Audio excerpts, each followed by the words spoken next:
UP में वक्फ board जिन 57,000 से ज्यादा सरकारी संपत्तियों पर अपना दावा कर रहा है, ये संपत्तियां भी अब उसके अधिकार क्षेत्र से बाहर होंगी, क्योंकि इतनी वक्फ संपत्तियां अभी तक राजस्व रिकॉर्ड में दर्ज ही नहीं है। वक्फ कानून लागू होते ही प्रशासन का एक्शन भी शुरू हो जाएगा। रिपोर्ट देखिए।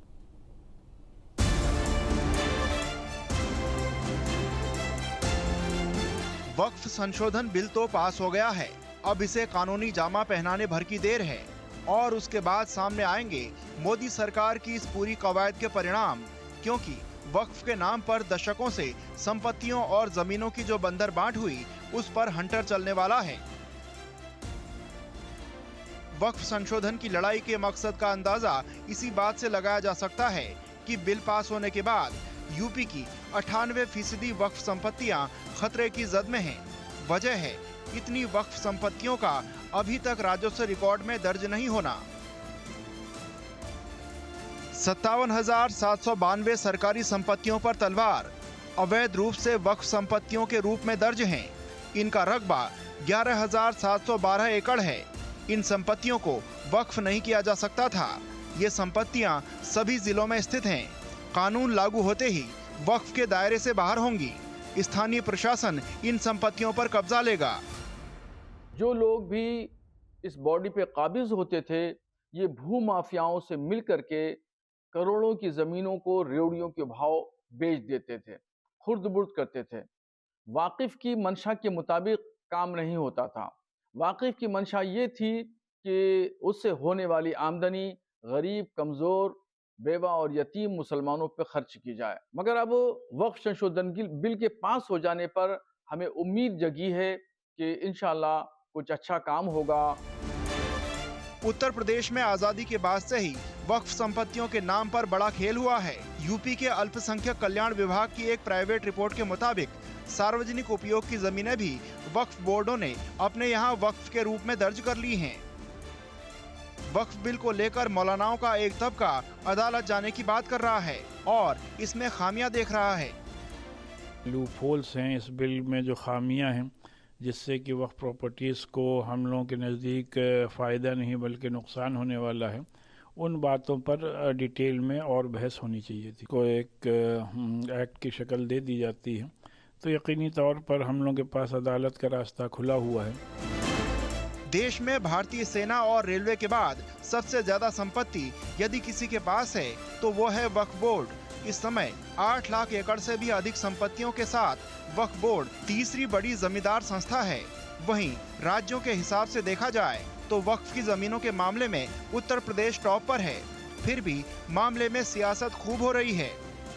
उत्तर प्रदेश में 14,500 हेक्टेयर में से 11,500 हेक्टेयर लैंड वक्फ की जो थी उसको सरकारी संपत्ति बनाने का काम किया गया, उसको विवादित करने का काम किया गया। तो ये बहुत बड़ा नुकसान मुसलमान को, वक्फ को, दोनों को होने जा रहा है। हम लोग इस लड़ाई को लड़ेंगे, चूंकि हमारे जो अधिकारों का संरक्षण बाबा साहेब भीमराव अम्बेडकर के संविधान ने हमें धारा 14 के अंदर, धारा 16 के अंदर, धारा 25 के अंदर और धारा 26 के अंदर दिया, उसके ऊपर पूरी तरीके से बुलडोज किया गया। उसके ऊपर ओवरलैपिंग हुई। पहले जिस तरीके भी वक्त में कोई भी अगर गड़बड़ होती थी तो वो गैर जमानती अपराध था, चाहे वो उन्होंने किसी को गलत तरीके से बेच दी, किसी बिल्डर को कोई जमीन बेच दी। अब वो आपने जमानती अपराध बना दिया है। पहले जमानत मिल जाएगी। अमित शाह साहब, इस वक्त के बिल को आप पढ़िए तो जमानती अपराध बना करने के बाद पहले से ही आरोपियों को और अपराधियों को तो आप जमानत देने का प्रावधान कर रहे हैं इसमें। उसके बाद आप बता रहे हैं वक्फ बाय यूजर को आप खत्म कर रहे हैं। लगातार 100 साल से जो आदमी यहाँ पर बैठा हुआ है उसकी अगर आप जमीन छीन लेंगे, उस वक्फ की जमीन को, तो वक्फ की अपने आप मान ली जाती है। उत्तर प्रदेश में तो राजभवन तक को वक्फ की जमीन पर बने होने का दावा किया जाता है। अब बिल को मुसलमानों की धार्मिक और संवैधानिक अधिकारों के लिए खतरा बताकर सियासी रोटियां सेकी जा रही हैं। लेकिन ये कोई नहीं बताता कि वक्फ के नाम पर बेशुमार संपत्तियों को खुर्द-बुर्द क्यों किया गया। Team news state.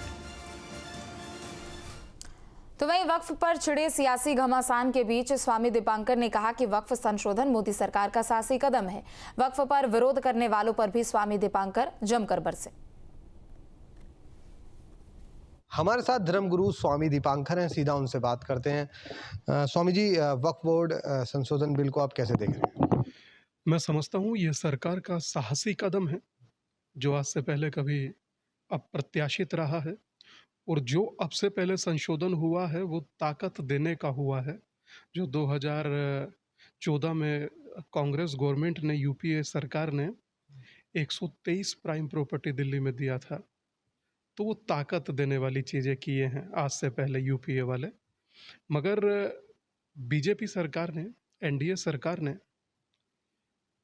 स्वागत योग्य कार्य किया है। मैं समझता हूँ कि ये अपने आप में अभूतपूर्व है। उम्मीद करता हूँ कि देश, सब जगह चर्चा चलती है कि ये मुस्लिम को हित में है, अल्पसंख्यक के हित में है। इस बात का भी ध्यान रखा जाए कि ये 100 करोड़ लोगों के विरोध में नहीं है, और मैं समझता हूँ कि ये सरकार इस बात को भी संज्ञान में रखेगी। जिस प्रकार किसी भी भूमि को छू देने मात्र से या उस पर नोटिस चिपका देने मात्र से वो कम से कम वक्फ की ना हो, मेरा मानना ये है। क्योंकि बहुत सारे लोग ऐसे हैं। हरियाणा में यमुनानगर जगह एक पड़ती है, वहाँ पर गुरुद्वारा, उसकी संपत्ति को वक्फ ने अपना घोषित कर दिया। सूरत की एक सोसाइटी, उस पर वक्फ ने अपना नोटिस चिपका दिया। एक साउथ का एक गांव पूरा जो 1500-1600 साल पुराना है, कहा कि ये संपत्ति वक्फ की है। संभल जैसे 5 वर्ग किलोमीटर को 7 वर्ग किलोमीटर कह करके वक्फ ने अपना बना दिया। तो मैं समझ रहा हूँ कि ये सब चीजें ना हो, उचित नहीं लगता, और अगर ऐसी स्थिति है तो सरकार को अंकुश लगाना चाहिए। स्वामी जी, लगातार विरोध भी सामने आ रहा है इस बिल को लेकर। देखिए, जिनकी आमदनी समाप्त हो जाएगी तो वो विरोध तो करेंगे ही। जिनके कार्य चल रहे थे, इन चीज़ों से सुनने में तो ये आया कहीं पर 5 स्टार होटल भी बनवाए हुए हैं, मैं नाम नहीं लेना चाहता। तो मैं समझ रहा हूँ कि सरकार अब अपने तरीके से चीज़ों को देखेगी और बेहतर एक टर्मिनल बन पाएगा, और जिसको आप लोग हाई कोर्ट, सुप्रीम कोर्ट में भी चैलेंज कर सकते हैं। तो मैं समझ रहा हूँ कि सरकार के हाथ में कुछ चीज़ें तो कम से कम होंगी, ऐसी मुझे उम्मीद है। मेरे साथ धर्मगुरु स्वामी दीपांकर, जिन्होंने वक्फ पर अपनी राय रखी। वीडियो जर्नलिस्ट हर्षित के साथ सोनू अरोड़ा, न्यूज स्टेट, उत्तर प्रदेश।